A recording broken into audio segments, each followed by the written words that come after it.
Hello guys, welcome back to the channel Ajay Sharma. So आप सभी का एक बार फिर से स्वागत है हमारे ऑफिशियल यूट्यूब चैनल में। तो आज की इस वीडियो में हम बात करने वाले हैं जो चैप्टर 21 ऑफ भारतीय नागरिक सुरक्षा संहिता और जो चैप्टर 20 है ऑफ वारंट ट्रायल, जो मैं ऑलरेडी कवर करवा चुका हूँ। आप चाहे तो इस वीडियो के एंड में उनका लिंक है, आप वहाँ से उनको देख सकते हैं। तो हमारा चैप्टर जो 21 है भारतीय नागरिक सुरक्षा संहिता का, ये हमारा डील करता है trial of summons cases by magistrates. तो बेसिकली हमारा सेक्शन 274 है, वो बात करता है substance of acquisition to be stated when in a summons case the accused appears or is brought before the magistrate। जब किसी समन्स केस यानी छोटी सेवरिटी का जो केस है उसमें अक्यूज यानी जिस पर जो है इल्जाम लगा है कोर्ट में खुद आता है या उसे पुलिस लेके आती है, ठीक है। The particulars of the offence of which he is accuse shall be stated to him.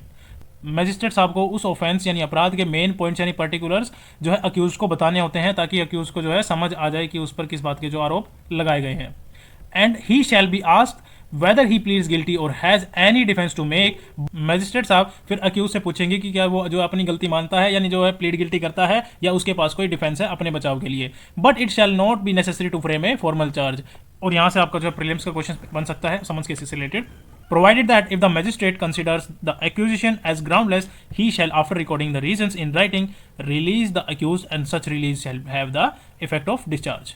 और जो इस सेक्शन का प्रोवाइजो है वो बात करता है, अगर मैजिस्ट्रेट साहब को लगता है कि ये आरोप बिल्कुल बेकार है यानी ग्राउंडलेस है, तो वो अपने यानी रिटर्न रीजंस रिकॉर्ड करेंगे और अक्यूज को छोड़ देंगे यानी रिलीज कर देंगे। ऐसी रिलीज का जो इफेक्ट है वो डिस्चार्ज के बराबर होगा।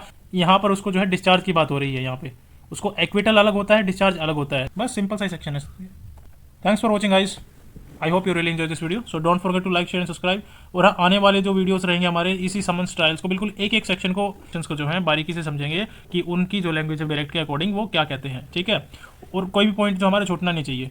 देखो टाइम जरूर लग सकता है, लेकिन मैं आपको चाहता हूँ कि एक एक जो सेक्शन है उसको बिल्कुल डिटेल में आपको समझ में आ जाए कि उसकी जो लैंग्वेज है बेरेक्ट एक बार बेरेक्ट जो है रीड करना सीख गए ना तो आपको, और उसकी लैंग्वेज यानी इंटरप्रिटेशन को अगर समझ गए तो आपको जो है समझने में बहुत ज़्यादा ईजी रहेगा। अगर आपको वीडियो पसंद आया तो वीडियो को लाइक जरूर कर दीजिएगा और आप सबसे फिर से मुलाकात होगी सेक्शन 275 के साथ। Okay, bye bye guys, wish you all the best, keep watching.